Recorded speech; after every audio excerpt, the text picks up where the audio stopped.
Hi, I'm Daniel Gold, and this is the Gold Standard Leadership Lab. By day, I'm a partner at a top advisory firm using my training as an attorney to help my clients succeed. This podcast, though, is my personal project, completely separate and apart from my day job, yet fueled by the same passion that drives me in everything I do, teaching and mentoring. My goal is to share straightforward lessons and practical takeaways that you can put into action to help fuel your leadership journey. Thanks for joining me here in the Leadership Lab. Before we dive in, I need to ask you for something. If this content hits you the way I think it will, here's how you can help us grow. Head over to goldstandardleadershiplab.com and subscribe. Better yet, become a paid member of the GSL Lab. You'll get exclusive content that doesn't go anywhere else. You can subscribe wherever you listen to podcasts, and you could hit that subscribe button on YouTube. Here's why this matters. Your subscription literally fuels everything we do here. It helps us create better content, dive deeper into these topics, and this is the exciting part, it's going to help us bring some incredible guests onto this show very soon. The bigger this community gets, the better the conversations become. So if you're in, let's build this together. I was thinking about this a lot recently.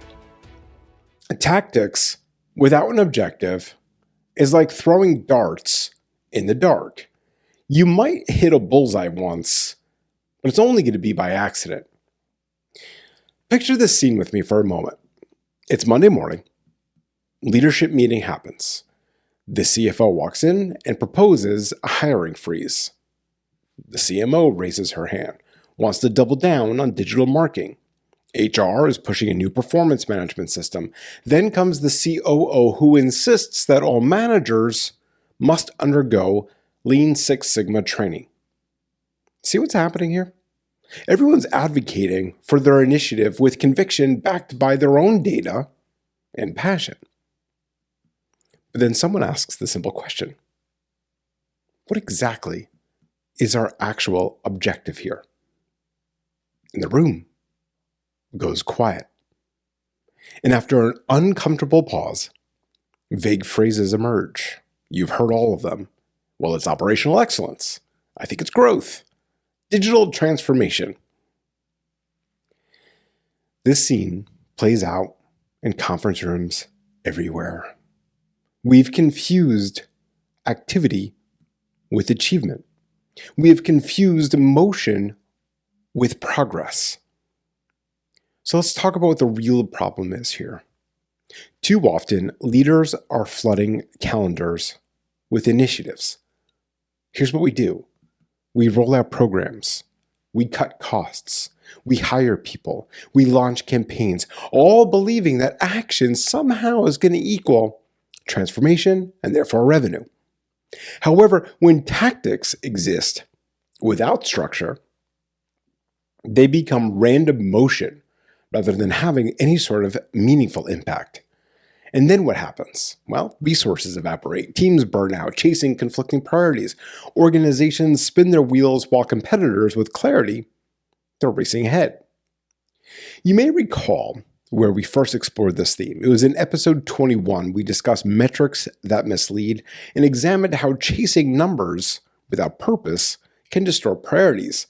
In episode 24, why consistency is leadership's most underrated skill, we discussed how consistency is the heartbeat of trust, and how showing up reliably becomes leadership currency that earns credibility and influence. But here's what we did not address. Consistency toward what end? You can be consistently executing tactics that don't serve any coherent strategy. You can be reliably busy without being meaningfully productive. There is such a big difference. And this builds out that foundation to offer something much more fundamental. We're not here to stack more tactics on an overwhelming plate. We're here to align systems inside and out so that leadership becomes something beyond what you do. It becomes how you are. So let's talk about, no pun intended, but the golden sequence. Golden sequence requires system-based thinking. And so system thinking demands a very specific order. So the order I want to talk to you about is objectives, strategies, and tactics. The objective asks a very important question. What outcome or state are you aiming for? What is it that you want to really do? Then comes the strategy. Okay, so now we have the objective. So now what sustainable plan gets you there?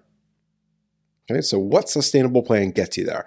And then comes the tactics. So what are the particular actions that support the plan? So what we've just talked about so far are lots of people doing a lot of tactics that have no strategy, that don't back into any objective. And what happens is when you reverse this order, you go tactics, strategy, objective, you have chaos. And many leaders, unbeknownst to them, are beginning with tactics. They haven't really solved the problem in asking the real big question, which is what exactly is our objective here? So a lot of leaders come up with tactics like, let's create a lunch and learn session. Let's create a marketing campaign. Let's do a reorganization because that will solve things. Let's have a hiring spree. Let's have a hiring freeze. Let's have a riff. Without a clear objective, those actions scatter like seeds on concrete. So let me give you an actual example. A company spends millions of dollars on agile transformation training. That's the tactic, right? Millions of dollars, transformation training. But they never defined what problems agile would actually solve, because that's the objective. They never figured out how it fit into their product development approach for the thing, the widget that they made, because that's the strategy. What that company will inevitably find is that 6 months later, is that teams were using agile terminology, right? That's good. But they were still working in the same manner as before, which is clearly bad. Only now there's more meetings and more frustration. And of course, you've got the training vendor that the company hired, and they say, well, success. Why? Well, because we've completed all of the trainings that we said we were going to complete. What the organization really got was expensive theater. Because why? Because there was no objective. And with no objective, there was no strategy. There was just a tactic. So let's talk about the cost of getting it wrong. When you start with the tactics, here's what happens. Initiative fatigue as teams juggle disconnected programs. You have resource drain with no measurable return. You have conflicting priorities that paralyze decision-making, cynicism as employees recognize motion without meeting. You have lost market positions as focused competitors. They're outmaneuvering you. But here's what misalignment really costs. Trust. It erodes trust. When employees see leadership shifting from one initiative then to another and no clear reasoning, they lose faith in their leaders. They smile at meetings and nod at announcements, then return to their desks to wait for yet another transformation. And the best talent, those with options, they leave for organizations that have clarity. The rest stay, but they're disengaged, becoming expensive placeholders. That's not what anyone wants. And that's not fair to anyone. Misalignment destroys market position. So while you're juggling tactics, competitors with aligned systems, right? Objectives, strategy, tactics, they're moving with purpose. They're faster, not because they work harder, but because the dead weight of conflicting initiatives is lifted from them. What really happens here is misalignment exhausts leaders too.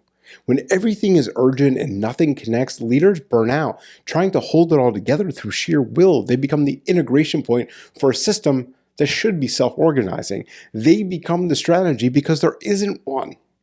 So look, I want to address the skeptic in the room here, because the skeptic in the room might say, well, Daniel, we need to move fast.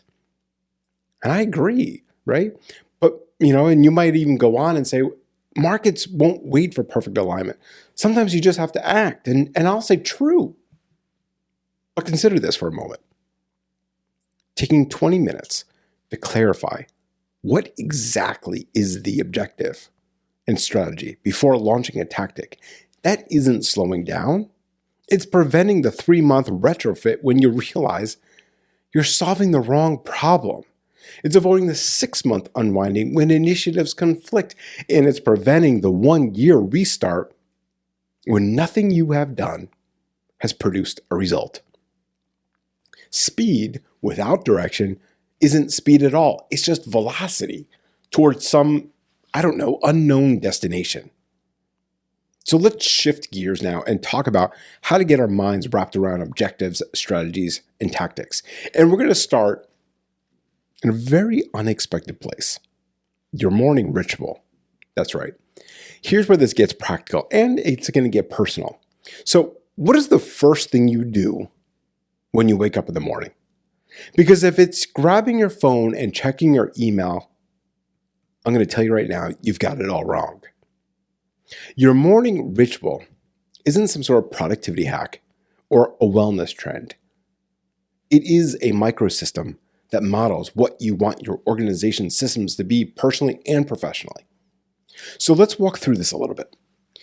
If that is the case, right?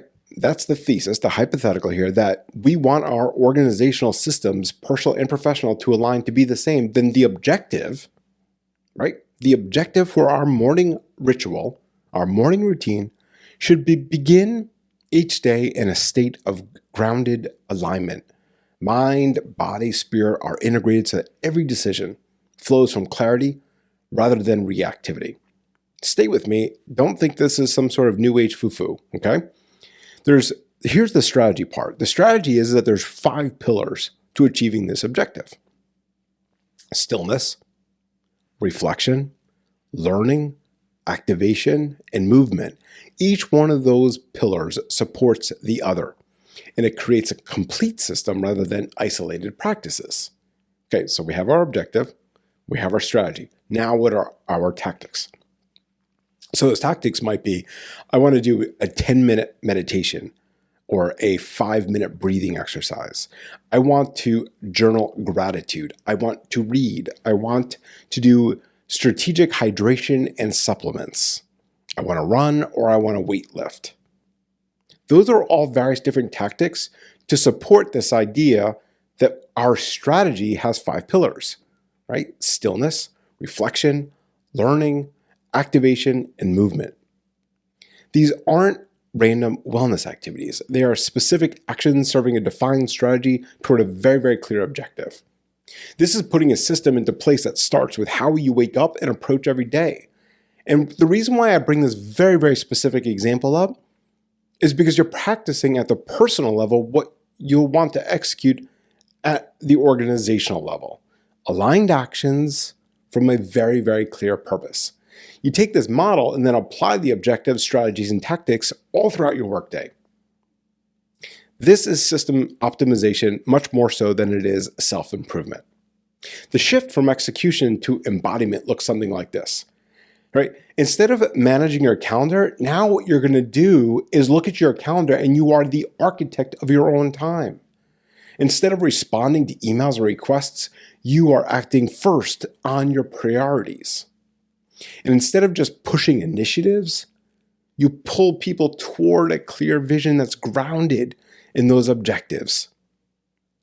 You know you made this shift when your team stops asking what, and they start understanding the why. When initiatives feel connected rather than competing, you know you have won the day. When Monday morning meetings begin with objective clarification rather than tactical debates like we started this episode with, you've mastered this golden sequence. So here's a final challenge I have for you.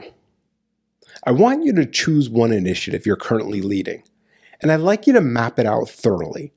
I want you to really think about what exactly is my objective, because if you can't state that in one clear sentence, I don't really think you have one. Then ask, what is the strategy? If this is just a list of tactics, you don't have a strategy. And then finally, what are your tactics? If these could support any strategy at all, then they are not aligned with the strategy and not aligned with the objective. I'd like you to also try what we just talked about in mapping your morning ritual through the same lens. Because again, the discipline that you develop at the personal level becomes the clarity you bring to the organizational level. And if you lead yourself like you lead your systems, with intention rather than impulse, with strategy rather than tactics, and with purpose rather than motion, you are leading not just yourself, but you are also leading your team. Your next tactic doesn't matter nearly as much as the objective it serves and the strategy that it supports. If you get the sequence right, and tactics become truly powerful. If you get it wrong, they become truly expensive distractions. The choice, as always, is yours. However, you now have the framework and the protocols to make much more informed choices. And remember, leadership isn't about perfection. It is about progress. Take this lesson, put it into action, and continue setting the gold standard in your own life and at work. See you all next time.